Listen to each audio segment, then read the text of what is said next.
أعوذ بالله من الشيطان الرجيم. بسم الله الرحمن الرحيم. الحمد لله رب العالمين. الرحمن الرحيم مالك يوم الدين. إياك نعبد وإياك نستعين. اهدنا الصراط المستقيم صراط الذين أنعمت عليهم الخير المغضوب عليهم ولا الضالين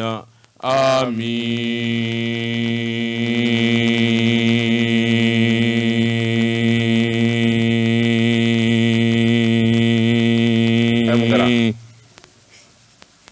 Josi Zedou biye juma ye biye lahoroma donye ala ɲini ani ala bato hadamaden ma da foyi kama o kɔ Joan Sodi ka juma donya fɛ dɔ ka fara kan jango juma min n'a bɛ sunkalo kɔnɔ Joan Sodi k'a dɔn o ye juma kɛrɛnkɛrɛnnen ye o ye juma sankɔrɔtalen ye o ye juma yelema ye k'a kɛ to ɲini kɛ lamɛnbaa jɛrɛjɛkulu bɛɛ lajɛlen fɛ Joan Sodi k'a dɔn kura tigɛra min ye groupe ye o fana kun bannen don n'a ma ɲɛ k'a fɔ ko ye ɲɔgɔn sɔrɔ ka bɛn midi magwɛn ma Joan Sodi k'a dɔn an n'a lajɛ ko maa kɛ min ye kunnafoni langolo kana to a minɛ langolo kana to lamɛnbaaw kana to kunba la an bɛ ka to ɲini kɛ bɛɛ lajɛlen fɛ weleli guanna Joan Sodi an b'a ɲini subahana wa taala fɛ an ka juma sali ala k'a caya an b'a ɲini subahana wa taala fɛ sunkaloba min jɔlen bɛ Joan Sodi an b'a ɲini subahana wa taala fɛ ya rabbi ala ka sunkalo in den bɛ ko ɲuman d'a ma Joan Sodi k'a dɔn an yɛlɛla an bɛ ka se sanfɛ sa jiginni waati o man jan bilen Joan Sodi k'a dɔn min b'a to a tɔ bɛ ko hadamaden la limaniya ani ala ɲini ani ala dɔn baraji min b'a la sun na ala ko k'ale yɛrɛ de b'a baraji sɛbɛn mɛlɛkɛta sɛbɛn Joan Sodi o kuma an ka dɔ fara min ye ala ɲini kan an ka dɔ fara i k'a dɔn min ye ayiwa sali kan an ka dɔ fara k'i ɲininka sarakati bɔ kan an b'a ɲini subahana wa taala fɛ anw ka nin jamana min n'a to a ye Mali Joan Sodi ala ka Mali kisi ala ka Mali tanga ala ka Mali kisi ala ka Mali tanga ya rabbi an minnu ye malidenw ye Mali kɔnɔ Mali kɔ kan an b'a ɲini Alahu Taala fɛ ya rabbi ala ka kɛnɛya ni sijan ala k'o di ani maliyɛn bɛɛ lajɛlen ma ala k'o k'a ka ala kama a k'o kɛ kira Mahamadu ya Rasulullah sallallahu alaihi wasallam kira ka sebaw Seydina Ali Seydina Badar Alu Seydina Usman Seydina Bukar Seydina ala k'a k'olu barika kama an b'a ɲini ala fɛ min ye Maka ni Madina Kuresiw barika kuranɛ lazimu barika ya rabbi ala k'an ka jamana kisi k'an ka jamana tanga dugawu kɛ b'a ye an y'a minɛ b'a ye Alahu Taala ye Joan Sodi n'a fɔ waati koronnen don an bɛ jɛ k'an dɛgɛ kɔrɔta sanfɛ juma in na bɛɛ lajɛlen k'i ka ŋaniya siri a ye ŋaniyaw siri n karamɔgɔ bɛna dugawu spécial kɛ a ye ŋaniyaw siri hami bɛ min na gɛlɛya bɛ min kan e de b'i ka gɛlɛya dɔn e de b'i ka hami dɔn Joan Sodi maa min bɛ baarako gɛlɛya la furuko gɛlɛya cɛko gɛlɛya nasɔngɔko gɛlɛya baarako gɛlɛya Joan Sodi k'a dɔn nin bɛɛ lajɛlen bɛ ala de bolo ala k'a nɔgɔya an bɛɛ a'uzu billahi minash shaitani al-fatiha a'uzu billahi minash shaitani rajim Allahumma salli ala sayyidina Muhammadin abduhu rasul Allahu la sharika lahu la hawla min aydina amanu ma adraka illa ahlajini alhamdulillah rabbil alamin Adungara naam yɔrɔ in ye belebele minɛ jɔnni de El Hadji Cheikhna Amawula Aidara Nurule Wuda Jetura dankɔrɔba in ye mago ɲɛ diɲɛna ka ala ta fɔ ka t'i nɔngɔma a denkɛ de bɛ golo kan bi Muhamadu Buye Aidara an bɛ foli ni ta ni d'a ma nin yɔrɔ in ye belebele minɛ El Hadji Segu Siraman Jara hali dɔw ko ka belebele Babile Tamana Babile denkɛ sanumanba in n'o ye Mamadu Ba Jara ye a sigilen bɛ golo kan nin yɔrɔ in ye dankɔrɔba minɛ Seka Baba Kamaningaw ka morikɛ a denkɛ n'o ye Sagayiri ye tɔnɔ Sagayiri ale de sigi bɛ golo kan bi n'a ye min fɔ ala ye ala bi sɔn n'a ko ala ka ban ala bi ban dɛ Sagayiri kɔrɔkɛw bɛ yen Joan Sodi k'a dɔn kɔrɔkɛba tɔ de ko Buyeba ala ye diɲɛ don o don da n'i taara jɔlen lajɛ i b'a fɔ ko dɔ bɛ bɔ sogo la i b'a fɔ dɔ bɛ dɔ tigɛ a la dumuni ko tɛ sogo ko tɛ jɛgɛ ko tɛ min ye ala ɲɛsiran ye ani ala dɔn o de b'o se maa ma Joan Sodi i k'a dɔn denw balolen bɛ minnu bara k'a ta nɔfɛ kelen kelen ni k'a ɲɛfɔ kelen kelen Joan Sodi kana ɲinɛ dankɔrɔba kɔ bankɔni na n'a ye diinɛ bila yɔrɔ min maa t'a bɔ yen a bɛna don min Basante bi baara in daminɛ don min jamana in kɔnɔ i k'a dɔn wajulukɛla ka ca kuranɛ dɔnbaa ka ca waliju ka ca alimu ka ca Joan Sodi k'a dɔn nka min ye wajulukɛlaw ye fili min kɛ ani dɔnnikɛbaw ye fili min kɛ ale nan'o de tile a bani a nan'o de tile naam n ka dɔ wɛrɛ f'i ye wa tile gɔnna koyi n'o tɛ an bɛ siya dɛ an bɛ juma na lisi bɛ n bolo dɛ Jodi se ne be bolo buwa ka do mbi boni sɛbɛn min n'u k'a ma le cikan Jɔni Sodi k'a dɔn sɛbɛnni kɛba taalen ɲɛfɛ n'a f'i ye a ko wulikajɔ ni cɛsiri bolo kan sɔrɔsikuluw ti sɔn a bilen nara Jɔni Sodi k'a dɔn kɛlɛbolofara min bɛ yen n'u k'a ma ko opération kɛlɛtigi i k'a dɔn kɛlɛtigi i k'a dɔn a y'a lama tuguni Jɔni Sodi k'a dɔn wulikajɔ ani cɛsiri bolo kan maanifin bi lafiya sabula min ye terroriste ye Banmandiw kun ye mɔɔw sɛbɛ kɔrɔ tɔɔrɔ min ye nin lamini ninnu ye min ye commandant chef n'o ye colonel Seydou Basiru Ɲangadu jugɔrɔmɛ kɛ Jɔni Sodi k'a dɔn a ka wulikajɔ ani cɛsiri bolo kan u ye saloli kɛ k'a salo terroriste ŋana fila Jɔni Sodi k'a dɔn u taar'u tɛgɛ da olu kan gami minnu kun ɲininen don diɲɛ fa bɛɛ lajɛlen la ni maa fila Jɔni Sodi k'a dɔn ka tiɲɛni nɔ barika ka bon sabula min ye mugujugu donni dugukolo jukɔrɔ Jɔni Sodi walima balinako olu ka labɛn de y'o ye o yɛrɛ k'i bɔ a la o lamini bɛɛ lajɛlen la olu de tun bɛ munumunu kɛ i k'a dɔn ka taa jɛgɛ minɛ mɔgɔw la diyagoya la min kɔni ye nara tile bi yan fa ye sɛbɛnnikɛla ko a ko jitiya Jɔni Sodi k'a dɔn olu de bɛ fɔ a la kosɛbɛ nin patrouille ba in n'o ye sɔrɔsiw ka munumunu salo ka yɔrɔ fura Jɔni Sodi k'a dɔn u taara se yɔrɔ la yɔrɔ min n'u k'a ma ko Jalakɔrɔ Jɔni Sodi k'a dɔn pɔnpe belebeleba de bɛ yen pɔnpe min n'a bɛ ji lahulata de sari fa bɛɛ lajɛlen la Banmandiw kɔni kun taara o minɛ a bɛ ne ka san caman bɔ Jɔni Sodi a tɛ ku dugula maana k'i min i ka bagandi min Jɔni Sodi u ye bɛɛ lajɛlen gɛn sɛbɛnnikɛla ko avril tile 10 san 2022 tuma min n'u nana wulikajɔ boloda ka kɛlɛ boloda Jɔni Sodi k'a dɔn ayiwa min kɔni ye ayiwa kɛlɛ yɛrɛ da kelen ye a ma taa k'o de dango ye kunnafoni labanw kɔni y'a jira sa dugu min kɔni ye Jalakɔrɔ ye Jɔni Sodi a n'a lamini lafiya bɔda nana sabula dugudenw i k'a dɔn ji u b'a k'u sago ye Banmanji minnu kɛlen bɛ ka yen yɔrɔ ka a yɔrɔ kɔni kɛ ayiwa tinɛma yɔrɔ ye dugudenw ma Jɔni Sodi k'a dɔn bɛɛ lajɛlen kɔni b'i buusu basa ji la sa a ko n'i y'a ta k'a lajɛ a kun kɛra sababu ye duguden caman bɛ yen minnu kɔni kun ye yɔrɔ in yɛrɛ bila Jɔni Sodi k'a dɔn pɔnpu min bɛ yen Jɔni Sodi k'a dɔn ayiwa min ye hectare 20,000 ani 100 Jɔni Sodi k'a dɔn a b'o de lariwe i k'a dɔn ji la min ye ayiwa châteauba in kɔni a bɛ ji de sari fa bɛɛ lajɛlen la a ko dugulamaw bɛ min baganw bɛ min Jɔni Sodi a bɛ kɛ sababu ye i k'a dɔn cikɛmisɛnninw olu fana ka kɛ Banmandiw kun d'a mɛn mɔgɔw de kɔle o la Jɔni Sodi k'a dɔn tɛgɛ dar'u bɛɛ lajɛlen kan sɛbɛnnikɛla ko an bɛ don min na ko bi u ma dan o ma koyi minɛn caman de tun bɛ Banmandi ninnu bolo yɔrɔ in fana na Jɔni Sodi k'a dɔn kunnafoni labanw kɔni y'a jira k'a fɔ min ye minɛn caman de u y'o de minɛ u la sabula min ye ayiwa pano ye Jɔni Sodi k'a dɔn pano solaire o den 33 a belebele badenw de don dɛ Jɔni Sodi k'a dɔn ko min ma ko batterie blindée o den 2 min ye ayiwa sakɔsi ye o falen Jɔni Sodi k'a dɔn moto pièces la u ka pièces de rechange o tɛmɛnen kɔfɛ groupe électrogène kelen ani frigo nin bɛɛ Banmanji u b'u ja de koyi nin bɛɛ de kun b'u bolo ja dangaden ninnu bɛ jala ye dɛ Jɔni Sodi min ye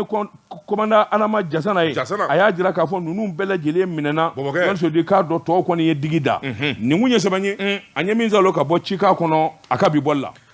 labatungana ne bɛ n tɛgɛ don min bɔ ni sɛbɛn ye an ko min ma la révélation ko dogolen k'u da kɛnɛ kan Amadu T Dansɔgɔ nin y'a ka sɛbɛn ye Amadu T Dansɔgɔ ko a ko fɛn min ye maanifin ye n'i se don i b'i bɔ nka n'i da y'i don i bɔ man di Tabital Pulo ko u ka président a tɔgɔ de ye Abuso jamana in minisiri kɔrɔ ni gouverneur kɔrɔ don a y'a dɔn k'a fɔ u ye kuma min fɔ ni kuma in jɛruna kɔmuso la ani bɔlɔlɔ ka kuma in kɛra gasi ye u yɛrɛ u n'u kɔ ka kunnafonidilaw wele ni ka ɲɛfɔli kɛ sɛbɛnnikɛla ko a ko n'i y'a ta k'a lajɛ armée ye wulikajɔ ani cɛsiri min kɛ a ye kɛlɛ min kɛ ka se sɔrɔ mura fɛn min ye tubabuw ka téléso n'u ka radiosow ye olu de fɔlɔ girinna fɛn min ye kuma in ye k'a lagosi ni k'a fɔ ko bi kɛra civil kan sɛbɛnnikɛla ko a ko a fɔra bi kɛra civil kan o kuma min n'o fɔra an balima fila dɔw bɛ yen olu kɔni m'a ɲɛɲini ji ɲɛma jɔlenna koyi u ye kɛlɛ daminɛ sɛbɛnnikɛla ko u ye kɛlɛ daminɛ dusuw bɔra u ye denmisɛn dɔw bila réseaux sociaux kan kuma gɛlɛn caman bɛ yen u y'o fɔ transition ma ani Mali sɔrɔdasiw ani jamana yɛrɛ ma sɛbɛnnikɛla ko o ma dan o ma u labanna u dimi kojugu k'a fɔ premier ministre an mago b'i la an n'a b'a fɛ ka ɲɔgɔn ye fɛn min ye Choguel Kokala Mayiga ye a ko so filɛ kɛnɛ filɛ dayɛlɛlen bɛɛ a ye na an ka ɲɔgɔn ye sɛbɛnnikɛla ko Tabital Pulo ko a cɛ ni muso maa ma to kɔ fɛn min ye primature salle belebeleba in ye u nana minɛ k'a fa tewu fo ka naloma jɔ da la kuma u nana bɔ k'a bin Choguel ko mun b'aw fɛ jamana ko la a y'a fɔ filabere ni dibiri o ma kɛ maasi negela ye filafin filabile ani filajɛ tas ko yari fa bɛɛ fɛ sɛbɛnnikɛla ko a ko kuma nana bɔ ka bin fɛn min ye filaw ye u bɛɛ lajɛlen kumana fɛn fɛn b'u kun n'u k'a cɛ u bɛɛ lajɛlen kumana Choguel kɔni a ye bigi ni papiye ta k'a bɛɛ lajɛlen sɛbɛn u tilalen a ko n balima filaw ne y'aw lamɛn nka daliya jumɛn bɛ aw bolo k'a fɔ fɛn min ye armée ye a delila ka fila dɔ fa kelen maa ma kuma a filanan mura min n'aw b'a fɔ aw jumɛn bɛ yan min sera mura ka taa ɲininkali kɛ fila maa ma kuma sabanan aw jumɛn bɛ k'a ye muraka dɔ ka telefɔni cikan sɔrɔ wali ka kibaruya sɔrɔ k'a fɔ fɛn min ye muraka den dɔw ye k'olu fagara armée fɛ maa ma kuma saba a naani a ko fɛn min ye tubabu minnu bi kuma fɔ n'aw dara olu ka kuma na ka na anw ɲininka yala o tubabu jumɛn kelen bɛ yen min y'a fɔ ko kɛlɛ kɛra ale ɲɛna wala ale yɛrɛ ka maa pe a tɛ yen ayi o tɛ yen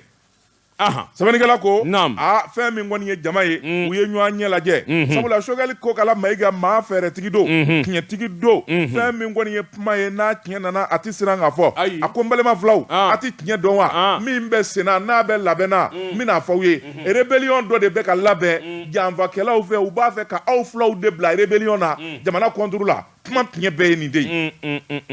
n'o tɛ k'a fɔ ko maa dɔ fara mura k'o ye fila ye k'o ye maa gansan ye o ma kɛ n'a y'o maa kelen sɔrɔ a ye n'o kibaruya di ne ma o tuma fɛn min ye armée n b'a ɲini armée fɛ ministre de la défense fɛ a ka enquête dayɛlɛ k'a ɲini kiiri tigilamɔgɔw fɛ u ka enquête ni sɛgɛsɛgɛli dayɛlɛ ko o ko bɛ ko in na a bɛɛ lajɛlen ɲɛ ka dɔn wa fɛn min ye jamanakuntigi ye n bɛna ɲini a fɛ n'a jɛnna an bɛ délégation spéciale wuli ka taa murakadenw yɛrɛ ɲininka n'a wolola min na o bi dɔn sɛbɛnnikɛla ko a ko fɛn min ye kɔrɔfɔ in ye o fɔra nka fɛn min ye nin kuma ninnu ye maa dɔw bɛ jama yɛrɛ de la olu yɛrɛ de dabɔ ka kunna kojugu olu yɛrɛ de ye kuma in fɔ ni k'a cɛjuguya an baarakɛɲɔgɔn dɔ bɛ yen n'o ye Ibrahima Alayi Cokari ye ale kuma na réseaux sociaux kan Facebook direct a ye kumajugu caman fɔ a ye malidenw jalaki kosɛbɛ min kɛra fiɲɛ ye dɔw wɛrɛ bɛ yen Ama Sise ale ko a ye o conseil maa ye ale yɛrɛ fana ye fila ye a ye kuma in kɔni tere juguya fɔ k'a kɛ i n'a fɔ jamanaden bɛɛ lajɛlen de bin bɛ filaw kan bi sɛbɛnnikɛla ko a ko kuma min n'o caruna a ye maa caman tɔɔrɔ a ye filaw yɛrɛ tɔɔrɔ u ye kuma min fɔ a digira filaw de la ka tɛmɛ bɛɛ kan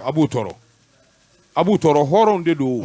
a b'u tɔɔrɔ sɛbɛnnikɛla ko a ko Tabitali Pulaw ko filaw ko Abu Soma i n'i ka jama aw bɛ ka ɲuguɲugu ni ɲagaɲaga wuli ka se an ka filaw ma n'an m'aw jija an bɛ to in da kolo ji k'a filɛ kolo ji wa teliya a ye kuma lankolon minnu fɔ kuma minnu tɛ jamana jogo ye a ye segin aw kɔ dɛ sɛbɛnnikɛla ko seginkɔ kɛra diyagoya ye Abu So yɛrɛ a ye jama de wele kunun ko conférence de presse a ye kunnafonidilaw wele a ko fa min kuma min n'o cɛruna wɛrɛ tɛ mun na olu ta ma fɔ ten ale ta ma fɔ ta journalistes de ye kuma yɛlɛma u ye kuma tura a kunjugu kan u ye dɔ kun kɛ dɔ sen ka dɔ nɛn kɛ dɔ kunkolo ye a ko olu ka kuma ma fɔ ta k'u ma maa si jalaki kuma ɲɛna ne ko kɛnɛ in ka filajɛ tun bɛ wa ba baliba filajɛ a tun bɛ yen tas ni filakɛ in de ka farin filajɛ tun bɛ yen filafin tun bɛ yen filabilenw tun bɛ yen ayiwa naam sɛbɛnnikɛla ko a ko fɛn min ye Abu So ye fili man jugu nka n tɛ segin kɔ o de ka jugu a ɲɛna o ko jɔn ko ala u ye kuma minnu fɔ ani maa minnu ye kuma minnu da u la a k'u filila o tuma u bɛ min ɲini malidenw fɛ o ye yafa ye sabula k'olu yɛrɛ ka maloya yɛrɛ nana juguya ni mun ye murakaw yɛrɛ de ye maa cɛ 10 wuli ka bɔ mura ka na fɔ Tabitali Pulaw ko ye a ye kuma min fɔ a bɛɛ nkalon maa kelen tɛ muraka den na k'o fara ko sɔrɔdasiw fɛ a bila ten maloya mana a nana a kuma ka ɲi ten sa a dafara o a ka ɲi ten maloya nana dɛ awɔ kunnafoni filɛ nin ye an ye min zalo ka bɔ la révélation kɔnɔ a ka bi bɔli la Joati Seydou ne bɛ n bolo bɔgɔ ka don n bɛ bɔ ni sɛbɛn ye sɛbɛn min n'u k'a ma info matin sɔgɔmada la kunnafoni Joati Seydou n'i ye dutigi bɔlen ye kogo fɛ i b'a sɔrɔ bulonda ka kala Joati Seydou k'a dɔn ayiwa min ye Samba Balo nin y'a ka fasiri ye a ko commune D min ye a mairie ye bɛn tile tɛ Joati Seydou k'a dɔn a bɔ wulikajɔ ni cɛsiri bolo kan baarakɛlaw i k'a don ka ca Joati Seydou k'a don u bɛ ni ka kalo 3 bɔ min ye sara ye o tɛ sɔrɔ o sara sɔrɔbaliya ka taa se a bɔ ko caman ma o kɔni kɛn bɛ sababu ye u ka wulikajɔ boloda ka mankan wuli maire ba la min ye Sɛki Aba Ɲare ye Joati Seydou kalo 3 olu ka sara dulonnen don mun nana n'a ye gɛlɛya jumɛn de bɛ yen olu dun ye kɔlɛtigiw ye u ye denbayatigiw ye n'a ma ɲɛ o kɔ sa o tuma u bɛ baara bila boloda jɔnni sodika dɔ u ye tile 3 baara bila kɛ o ma mugu ɲɛ u laban nana banamini boloda sa fan o fan n'o de bɛ taa ayiwa mairie la jɔnni sodika dɔ u nana gɔngɔrɔw ani penew dasira la maa ti don maa ti bɔ jɔnni sodika dɔ mairie ɲɛmaaso a jira k'a fɔ o tɛ kɛwale wa o tɛ kɛ jɔnni sodika dɔ u laban nana baarakɛlaw gɛnsan min kɔni b'a to u bɛ bɔ yen sɛbɛnnikɛla ko u laban nana a bɔ kamalenkɔrɔ kwalew jɔ fa bɛɛ lajɛlen la cɛw o cɛ ni min farati k'a fɔ i bi tɛmɛ mairie da la ni sɔmin kɛra k'a fɔ i b'a fɛ ka tiɲɛni kɛ gorobaraw na tili da i kan f'i ka sa Aba ma se ka polisi wele f'i ka sa sɛbɛnnikɛla ko sɛbɛnnikɛla ko jɔnni sedu k'a dɔn a kɔ in kɔni gɛlɛyara nin t'a siɲɛ fɔlɔ ye fana a bɔ communauté mairie i k'a dɔn a nin ɲɔgɔnna ko ka kɛ n'a sɔrɔla Fode i k'a dɔn mairie min ye a deuxième maire walima Ablaye Basole n'u tulo b'an kan na u ka se ka weleli kɛ k'a ko tiɲɛ dan tɛgɛ i k'a dɔn o tuma an ka nɛgɛjuru labilalen don ka ɲɛsin maire ma a ka se k'an wele ko in bɛ dangan min awɔ Cheikh Abanyare walima Fode walima ka se Ablaye Basole ma ninnu bɛɛ lajɛlen maire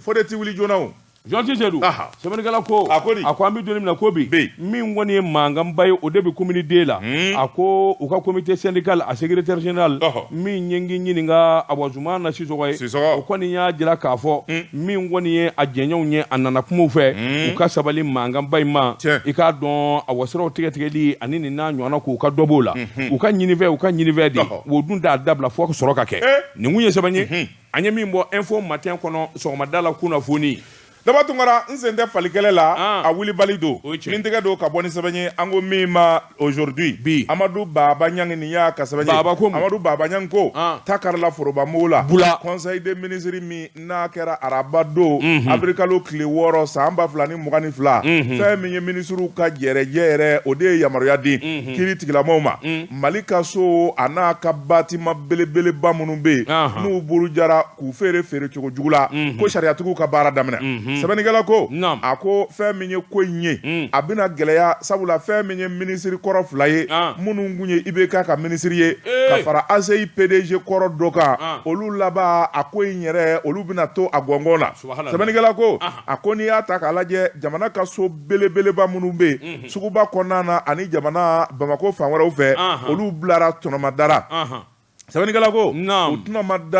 tɔnɔmadali in tɛ dɔwɛrɛ ye ka tila k'u feere sɔngɔ min n'a sɛbɛkɔrɔ jaasira sɛbɛnnikɛla ko bureau du vérificateur général ale yɛrɛ de ye sɛgɛsɛgɛli kɛ u ye fɛn in kɔni feere kokisɛriw bɛɛ lajɛlen y'u kɔngɔ fa u taara ni wari min y'o la o bɛ se miliyari 1 fɔ miliyari 2 ma kokisɛriw y'o k'u juga la ka taa sɛbɛnnikɛla ko a ko o ma kɛ baasi ye jamana yɛrɛ ka so belebeleba ninnu kelen o kelen u y'o di 2 sɔngɔ de la sɛbɛnnikɛla ko fɛn min ye 2 ye u y'o di 1 sɔngɔ de la a ko in de kɛra ten fɛn min ye sɔngɔ ye ni k'o sɛbɛkɔrɔ jaasi sɛbɛnnikɛla ko a ko n'i y'a ta k'a lajɛ u y'a ta nɛrɛmugu ta da de la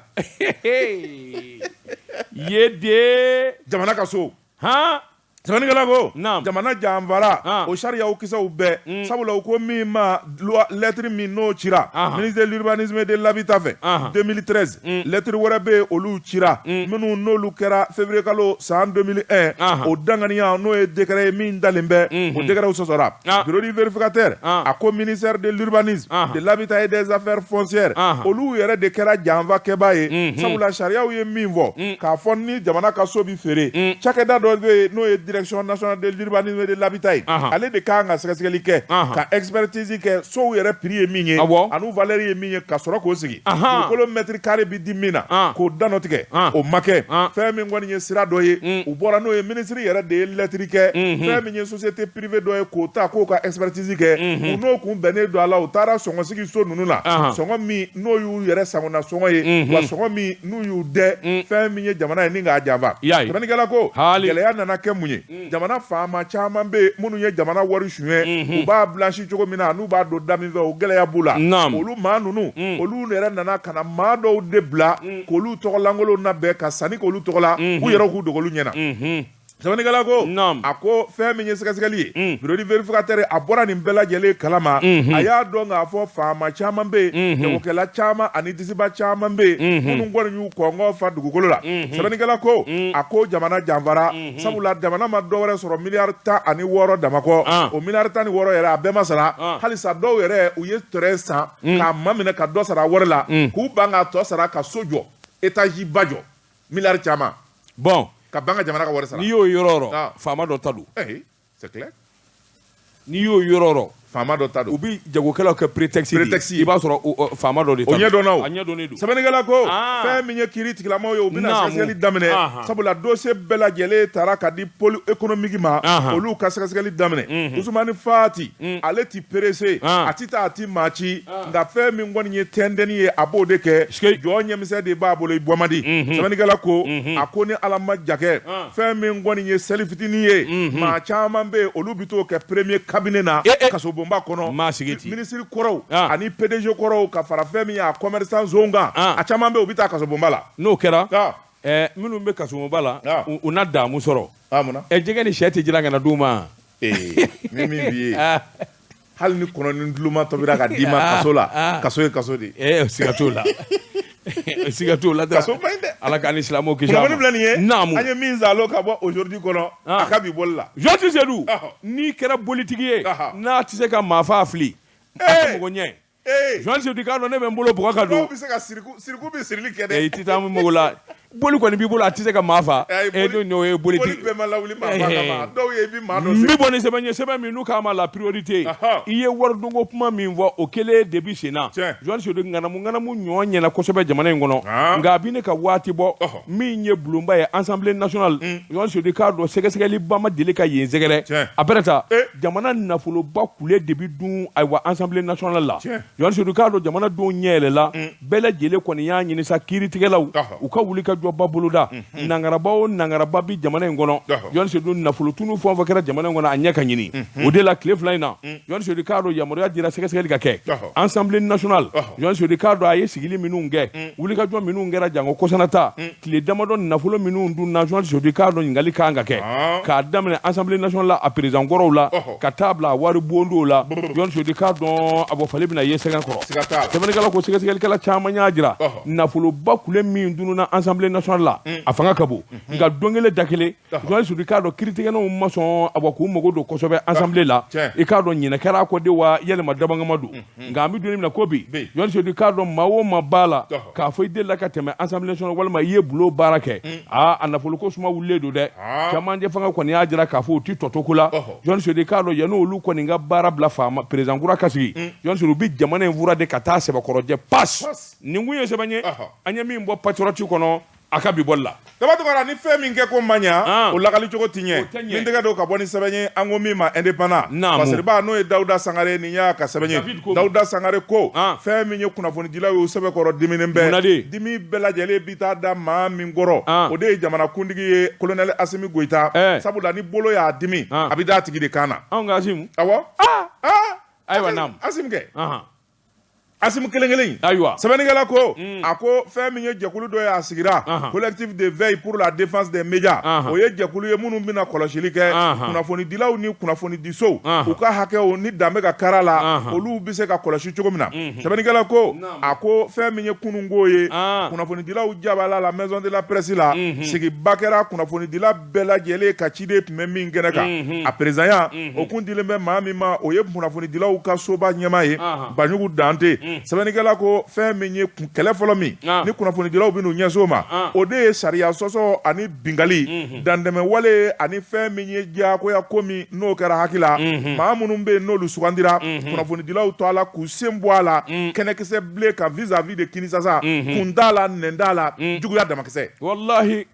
sɛbɛnnikɛla ko a ko siɲɛ fɔlɔ tɛ nin ye n'i hakili b'a la CNT bɛ sigi waati min na a kun fɔra kunnafonidilaw ka maa 4 di k'o bɛ taa ka taa kunnafonidilaw jɔyɔrɔ fa an bɛ bɔ min galama u ye maa 2 fosi ni ka bɔ a la sɛbɛnnikɛla ko fɛn min ye décret dun ye o tun signé na k'a fɔ kunnafonidilaw jɔyɔrɔ ye maa 4 ye a donnama kama jamana ka bɛn basigi ka na an bɛɛ lajɛlen ko nin ko in ka to ta an k'an garisigɛ kɔnɔ sɛbɛnnikɛla ko a ko o kɛra gɛlɛya ye gɛlɛya min ni kunnafonidilaw y'u da don o kan gɛlɛya sariya dɔ wɛrɛ bɛ o de ye k'a fɔ conseil économique social et culturel kunnafonidilaw kun ye maa di min bɛ t'u jɔyɔrɔ fa Birama Fall ale miniji dɔgɔyara ale jɔyɔrɔ lankolonyalen bɛ wulikajɔw ani janfaw bi senna k'a fɔ kunnafonidilaw jɔyɔrɔ min bɛ yen u b'a fɛ k'o bɔ show la k'o di maa wɛrɛ ma tuguni sɛbɛnnikɛla ko a ko a sabanan min kɛra n'o ye bɛɛ lajɛlen sɛbɛkɔrɔ tɔɔrɔ o de ye Ba Sidiki Darafe Ture ASEP ɲɛma fɛn min ye kunnafonidilaw damanda de sigira ka vote ka kala ta ye maa sɛbɛ don maa ɲuman don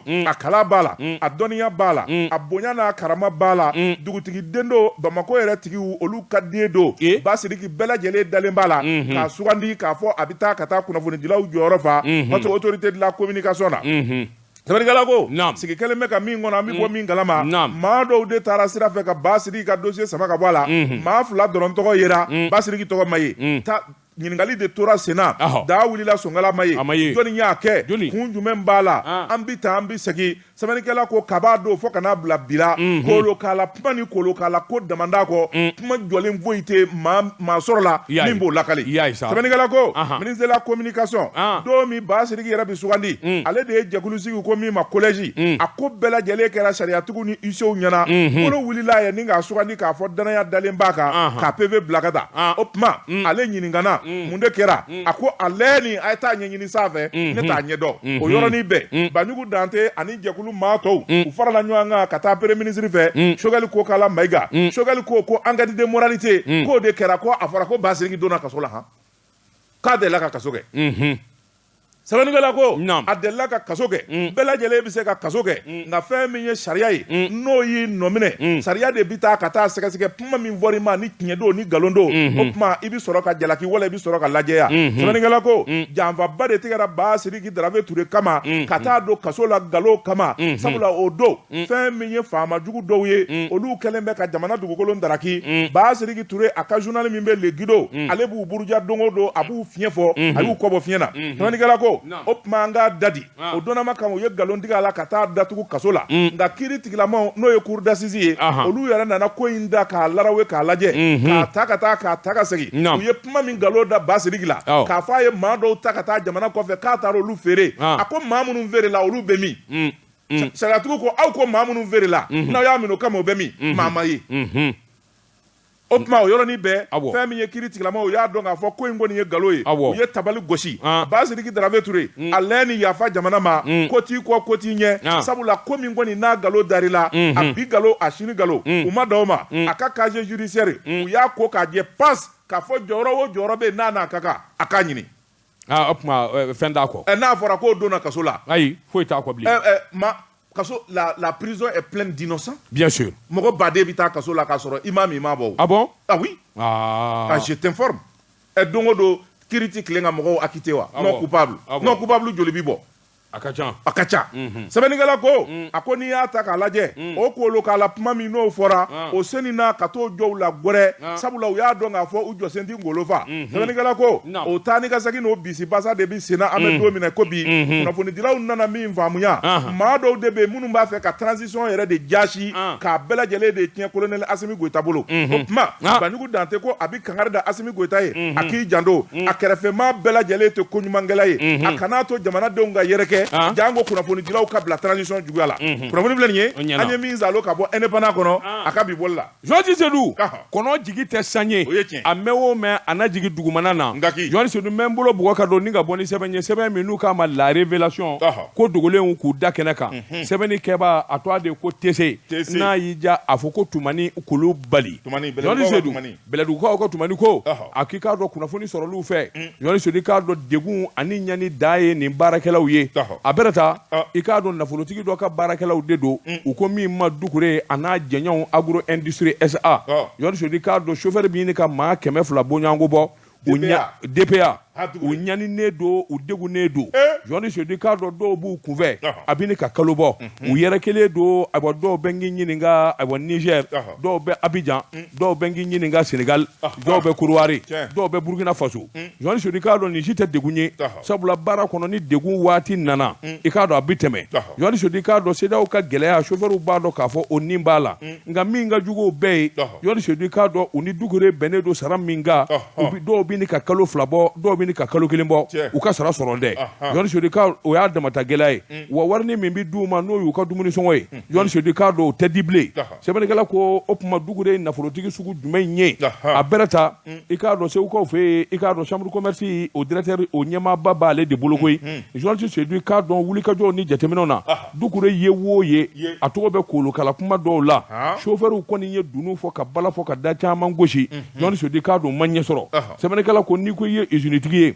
baarakɛlaw i k'a dɔn INPS u bɛ don o la o ye wajibi ye AMO u bɛ don o la Jɔn Sodika dɔn kuma tɛ awa DPA dugu de a ka baarakɛlaw bolo a ko o fana k'i bɔ yen Jɔn Sodika dɔn awa n'i ye erreur fitinin kɛ i bɛ mobili la Jɔn Sodika dɔn i bɛ gɛn o yɔrɔ bɛɛ lajɛlen la ko ayiwa an bɛ don min na ko bi kɔsa in na a kun ye usine dɔ dayɛlɛ Segu a bɛ ni ka san 7 bɔ ɲɔgɔn bɔ Jɔn Sodika dɔn Duru ni Bala taara ka usine in majamu ni k'a sɛbɛkɔrɔ fɔ nka o bɛ faamu sabula ani faama kɔrɔ dɔw kun bɛ ayiwa jɛla Ala ka hinɛ Sumɛlɛ Bube Mayiga la Jɔn Sodika dɔn a n'olu kun bɛ jɛla olu de kɔni y'u jija cogo bɛɛ lajɛlen la k'a sanayɛlɛ président Ibrahim Boubacar Keita o ye taali min kɛ Segu Jɔn Sodika dɔn u nana kalabusi ten u ka se ka taa ayiwa usine in dayɛlɛ ka taa bɛn usine in dayɛlɛ don ma nin bɛɛ lajɛlen kun ye Dankɔrɔba ka baara ye hakilina Sumɛlɛ Bube Mayiga Ala k'a hinɛ sɛbɛnnikɛla ko a k'i k'a dɔn cakɛda min sigira nin cogo in na Jɔn Sodika dɔn o baarakɛlaw ni ɲani o baarakɛlaw ni tɔɲɔ u ni sɛgɛn a bɛna ta dugu yɛrɛ ko k'ale silamɛba ye a ko min ye wulikajɔ ni jateminɛ CMDT ka marché caman bɛ yen Jɔn Sodika hali kɔsa in na a ŋanamu fanga bɛɛ lajɛlen bɛ taa bi dugu de kan sabula i k'a dɔn o kɔni ye ko ye a bɛ min ɲɛdɔn kosɛbɛ angɛrɛ ko kuma minnu bɛ sen na a ko kɔsa in na min ɲɛtɔ ni 100 bɔɲɔngo ye TC ka fɔ la angɛrɛ TC ka fɔ la a ko i k'a dɔn o taara ka d'a ma ŋanamu ani janfa sira kan n'i hakili b'a la i k'a dɔn waati dɔ kɛra miliyari 15 CFA wari miliyari 15 o de fosira ka bɔ Mali banque dɔ la Dukure fɛ Ala ni faama dɔw ka janfa senfɛ Jɔn Sodika k'a dɔn o wulikajɔ ni jateminɛ dɔnnen don a ko min ye jateminɛ Dukure a sɛmɛnenba de don politikimɔgɔw na i n'a fɔ RPM Dankɔrɔbaw ani CMDT Dankɔrɔbaw Jɔn Sodika k'a dɔn a ka ko dalen bɛ ninnu de kan ninnu kɔni kelen bɛ k'a dɛmɛ ka se yɔrɔ min na i k'a dɔn ka sɔrɔ fanga yɛrɛ t'a la a ko usine min n'u b'a kasabi fɔ miliyari caman a t'o bɔ Jɔn Sodika k'a dɔn an bɛ don min na ko bi ni faamaw ma wuli ka jɔ kɛ ka Dukure ka ko jateminɛ Jɔn Sodika k'a dɔn a ka baarakɛlaw tɔɲɔnnen don fo ka se a dan na nin kun ye sɛbɛn ye an ye min zalo ka bɔ ayiwa révélation kɔnɔ ko degulew k'u da kɛnɛ kan Dabatungara ne bɛ n tɛgɛ don o bɛ kɛ kɔni sɛbɛn ye an ko min ma indépendant Fasiriba n'o ye Falen Kulubali ye nin y'a ka sɛbɛn ye Falen Kulubali ko fɛn min ye transporteurs ye o ni jamana a ministre de l'équipement et des transports n'o y'u ka ministre ye u karilen bɛ ɲɔgɔn na kɛlɛ in tɛ tali kɛ dɔ wɛrɛ la fɛn min ye transport o prix yɛlɛnni ba min n'o kɔni kɛra transporteurs fɛ o de nana kɛ gɛlɛya ye sɛbɛnnikɛla ko a ko fɛn min ye jamana ye dɔ farala taji kan nka bɛrɛnin tɛ dɔrɔmɛ 5 fɔ dɔrɔmɛ 10 o de farala tajiw kan o tuma fɛn min ye chauffeurs ye u yɛrɛ dama taara ka taa ɲɔgɔn ye transporteurs ka sin ka dɔ fara prix kan ka prix bɛɛ lajɛlen yɛlɛma 500 yɛlɛnna dɔw kan 1000 yɛlɛnna dɔw kan 2000 yɛlɛnna dɔw kan a ko Segu ni Bamako cɛ u taara i yɛrɛ sɔrɔ fɔ 600 dɔw b'a di 800 ka sɔrɔ Segu ni Bamako an bɛna don min kari kun ye 200 ye voilà je te dis c'est exagéré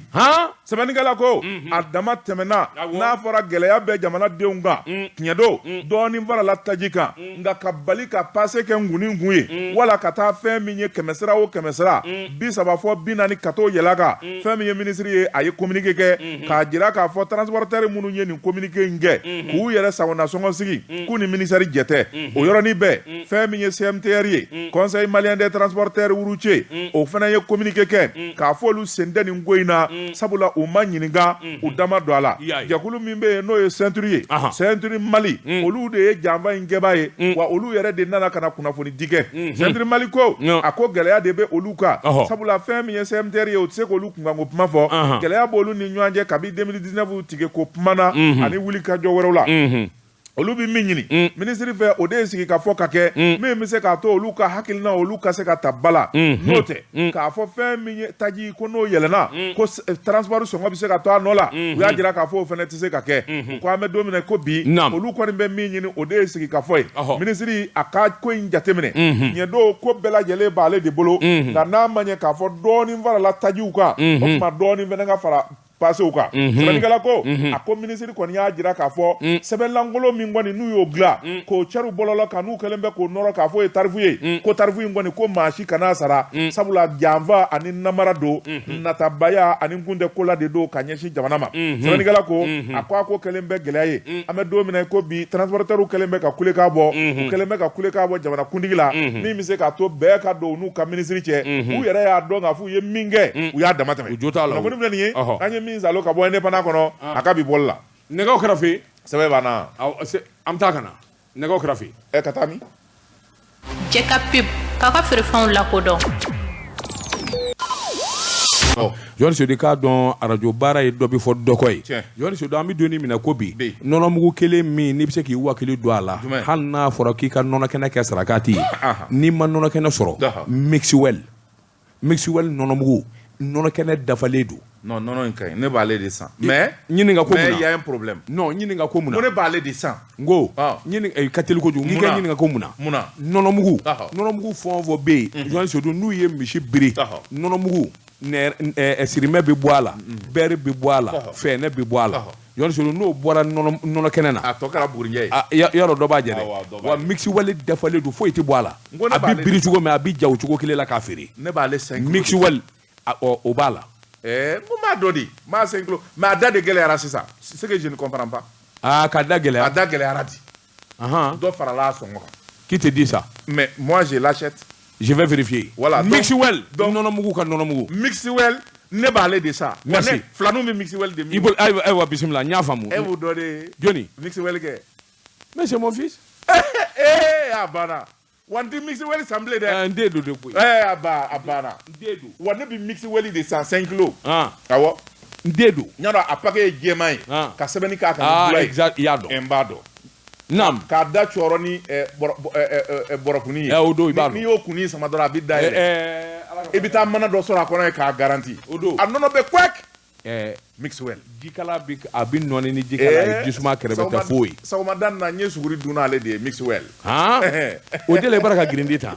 Mixwell naam Mixwell awɔ